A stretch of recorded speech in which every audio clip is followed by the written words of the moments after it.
Number one in our hearts. Thank you, Jody. And Brian, thank you all, and thank you for being here. We did see up close and personal last night. I've spent so many hours, all hours, day and night down here. Last night we also went with Texas DPS on boats down the river. As long as Texas DPS are out there on the river, nobody's crossing. And the reason so many people do cross is because the Border Patrol, they're capable, but they're just not allowed to stop people from coming into the United States. And I hear so much garbage from people in Washington saying, oh, Republicans don't care. They have no compassion. If they would come down here and do what we did this week, last night, they would find out there is nothing compassionate about luring people hundreds, thousands of miles, dealing with drug cartels, and all of the horrors that go with coming up here. We saw more women and children than I've seen in all my trips down here, all the time down here. Last night, the horrors, they were scared to death. What would be compassionate?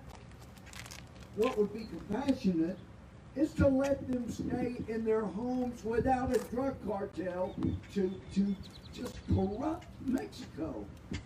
Anybody that knows Mexico knows you got natural resources, you have got wonderful people, most have a deep abiding faith in God, something that made America strong, and you've got some of the hardest working people in the world. Mexico ought to be one of the top economies in the world. One reason it's not, and it's because of the drug cartels that the United States is funneling billions of dollars in that's used to corrupt Mexico. You cut that money to a trickle, and Mexico becomes one of the top economies. These people that are coming up here scared and being brutalized as they come, they stay home and they build better homes. And we help Mexico become the country it should be. That is compassion, not luring people away from their homes.